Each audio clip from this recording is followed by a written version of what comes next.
Hirakud ବିସ୍ଥାପିତଙ୍କୁ 10 decimal ଜମି ଦାବିରେ ରାଜସ୍ୱ ମନ୍ତ୍ରୀଙ୍କୁ ଦାବିପତ୍ର।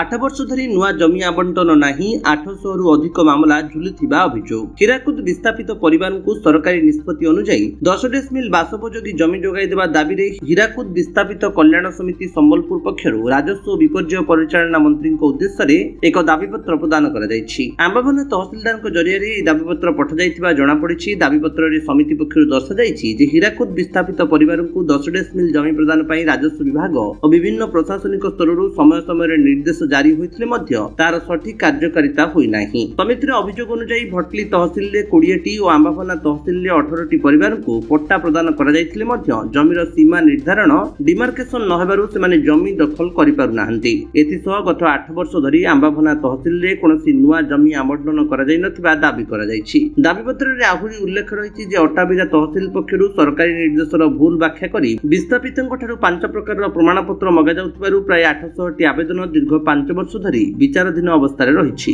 ଏହି ପରିସ୍ଥିତିକୁ ଦୃଷ୍ଟିରେ ରଖି ଭଟଲି ଆମ୍ବାବନା ସମେତ ସମ୍ପୃକ୍ତ ତହସିଲ ଗୁଡ଼ିକରେ ହୀରାକୁଦ ବିସ୍ଥାପିତ ପରିବାରକୁ ଶୀଘ୍ର 10 ଡେସିମିଲ୍ ବାସୋପଯୋଗୀ ଜମି ଆବଣ୍ଟନ କରିବା ସହ ସମସ୍ତ ବକେୟା ମାମଲାର ତ୍ୱରିତ ସମାଧାନ ପାଇଁ ସରକାରଙ୍କ ହସ୍ତକ୍ଷେପ ଲୋଡ଼ିଛନ୍ତି। ହୀରାକୁଦ ବିସ୍ଥାପିତ କଲ୍ୟାଣ ସମିତିର ସମ୍ବଲପୁର ସଭାପତି ଲୋକନାଥ ସାହୁଙ୍କ ନେତୃତ୍ୱରେ ବିଭୂତି ପ୍ରଧାନ, ମଧୁସୂଦନ ରକ୍ସା, ମିତ୍ରଭାନୁ ମିଶ୍ର, ବିନୋଦ ଦଣ୍ଡସେନା ସମେତ ବହୁ ଆମ୍ବାବନା ବ୍ଲକର ବହୁ ହୀରାକୁଦ ବିସ୍ଥାପିତ ପରିବାରଗଣ ସାମିଲ ହୋଇଥିଲେ। ବରଗଡ଼ରୁ ଗୌରବ ସାହୁଙ୍କ ରିପୋର୍ଟ, ବିଶ୍ୱ ବିଜୟୀ ନ୍ୟୁଜ୍ ଓଡ଼ିଶା।